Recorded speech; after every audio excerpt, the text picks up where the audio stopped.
A second Season 6 article has hit the Crew website. This one is all about vehicle handling improvements. Do head down there and subscribe if you want to catch all of the upcoming information of this upcoming season. I'm getting these videos out. It's great because I get more time to edit a bunch on some other videos, which you'll see soon too. But all the Season 6 information, including early access to Season 6, will be here on this channel, so subscribe for that. Season 6 handling improvements. What's good, festival goers? Alright, what's good? Okay. They're relatable now, chat. They said what's good, festival goers. Get ready for some more information coming at you thick and fast as we run up to the launch of Season 6 of the Crew Motorfest. Let's get straight into it. Still no mention of it being a Red Bull update. We've let the Motorfest mechanics know that some of the vehicles on the island, okay, alright, lore, get it? Lore, could do with a tune-up. So we will be tuning up the vehicles for this season and every season to come. Oh, wait, that's huge. And I'll talk about why that's huge in a minute. Some vehicles weren't turning very well at high speeds, or their top speeds were not up to par with their vehicular counterparts. So the real version, I assume. We value your feedback greatly as players, and we will continue to listen to you every step of the way as we journey through Motorfest. Want a full list of all vehicles receiving some tune-ups and handling improvements? There will be a full list of all vehicles affected below, but first some fixes. This should be good. Season 6 handling fixes. Gear shifting is now more consistent between automatic and manual modes. That's good. We've fine-tuned the shifting parameters. The manual clutch was previously faster than automatic, but both options should be competitive with each other. Finally! So if you didn't know, in the Crew Motorfest, you could use clutch. So having an actual physical clutch or binding one to your controller, and that would make it that your car would just handle way better than the next person's. If someone was on automatic, they really couldn't compete in a lot of ways with someone using clutch, as they just were quicker. They geared quicker, the speed was quicker, and now they've reworked it so that clutch is no longer overpowered. Because it's kind of a pay to win, although you're not paying the crew. You know, a wheel setup isn't cheap. But finally, controller automatic is on par with clutch, thankfully. And that's big news. You might not have even known that that was something that you were getting scammed by, where players in the grand race were using clutch. Back on track will not trigger as much as when landing from a big jump on a motorcycle. That's perfect. Please fix everything else that's an issue with motorcycles. Back on track was triggered incorrectly previously when landing from large jumps on a motorcycle. With this fix, it should be much smoother experience for players. Added option for radial dead zone on controller settings. What does that mean? We've adjusted the dead zone for left and right sticks, as well as the steering and pedals to remove the hard-coded dead zone. This should... yes! Yes! Perfect! I literally was just having an issue with this, as I've got the lowest dead zone possible, but like, I can't, like, slow cruise on my controller. I don't know if controller is what they're talking about. I hope they are also doing controller. But, like, I can only... you know what I'm talking about, right? I can't, like, ever so slightly touch the trigger and then slow cruise. I have to be up gaining speed.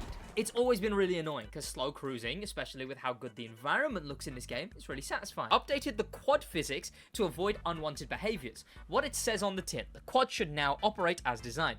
I think it was really broken. I think it was like wild top speed or something. I will say, maybe I'm in the minority on this one, but the quad, in my opinion, should never have been in Rally Raid. Can you guys agree with me so that Ivory Tower do this? Because the quad makes no sense in Rally Raid. Like, look at it. It's so out of place. It's not like the Rally Raid bikes, which actually makes sense being in here. The quad should be in a joint spec, call it dirt bikes, because, you know, quad bike, motocross bikes, in a joint spec with motocross. It should be quads and motocross, like quad cross, dirt bikes, whatever, in my opinion. Do you think that should be the case?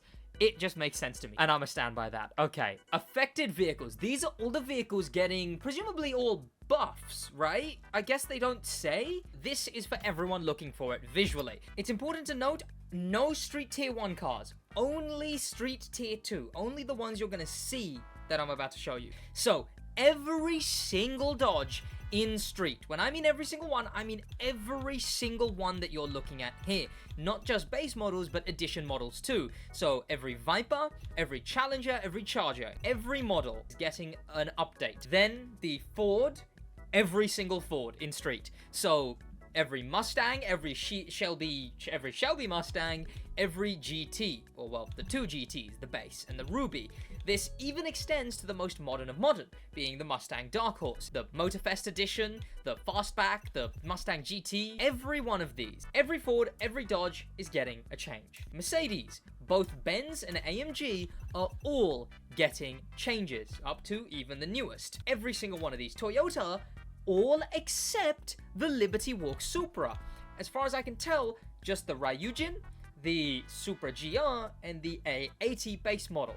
These three are getting a buff. That's everyone in Street Tier 2. All of these are getting changes. Now, before I tell you the hypercar, it's interesting to note that I guess we don't know what the change is going to be. It's probably going to be positive, though, right? It'll probably be buffing these, as these are Mercedes, which aren't anything really. Mustangs and Dodges, which are all burdened by the pain of being muscle cars in a racing game, so boats, and the Supras, which just generally aren't very good in this game. Feels like a bit of a popularity contest, but these are all the cars getting changes in Street Tier 2. Next, let's move on to Hypercar. In Hypercar, every single Chevrolet is getting an update. The same rule applies, all the edition models, including the Gold Nugget, the Long Range, and the base model of those two, but there will be no change to the Z06 convertible. This one is staying the same.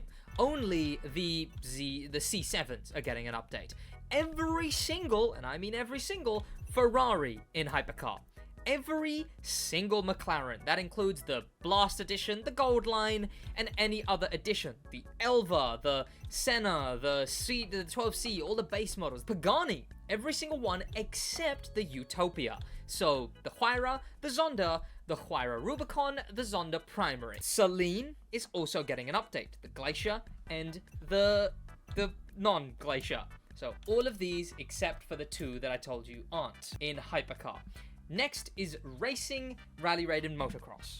First, in racing, the only car getting an update is the Bentley Continental Super Sport in racing? Sure, I guess. And in Rally Raid, we already know that the quad bike is getting an update. And in Motocross, interestingly, not any of the other KTM bikes, not any of the other motocross bikes, but only the Red Bull edition of the KTM EXE is getting an update. They've not said anything about the base one or the Nighthawk. Just the Red Bull... The Red Bull edition? But that is every single vehicle getting an update. If you want that in text format, here it is. Down it slowly if you want to pause and screenshot and the like.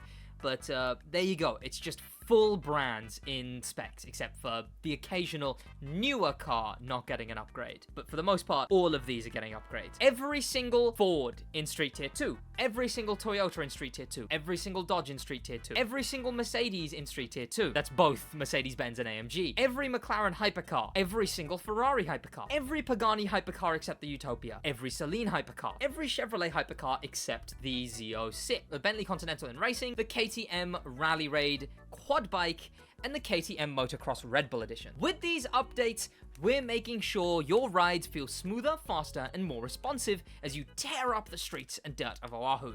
This is just the beginning. Expect more fine-tuning in the future seasons as we continue to refine the driving experience based on your feedback. As always, we appreciate your passion and dedication to Motorfest. Keep the feedback coming, and we'll see you on the road in Season 6. So, this is huge, because the Crew 2 used to do this. It took them a while, too. The Crew 2 did not get any big changes for a long time. My ears. For a long time. But then, after that, the Crew had a massive trend of getting handling updates. Let me actually use one of the cars getting a big change. I guess one of the Mustangs, why not? Let me see just how bad this thing is that it needs updating. But the Crew 2 made a big trend of always changing the handling. They overhauled, I think it was in the middle of the game, they went, we're going to overhaul all of racing, all of touring car at the time. We're going to overhaul all of rallycross. They overhauled all of, like, Alpha GP as well, got a full handling shift. And now they're doing it on a brand basis, which to me kind of feels like it might have been a popularity contest. It might be that these cars are popular but unusable. But regardless, things are going to change. and more cars are going to be usable. And every update, that means things are going to be fresh every time as well. The Grand Race players are going to get new things to look forward to, new changes, new updates to look forward to. This is all around a positive. And that's going to be about it for me. Thank you so much for watching. Do leave a like and whatnot, subscribe and whatnot. It would be appreciated. And that's going to be about it for me, I think. The video will be out maybe tomorrow if they don't upload any new news. All right. In a bit. And that's the video with the big editing that I did. The one segment that got it copyright claimed, but also I put like 3 hours of editing into it. Right. In a bit.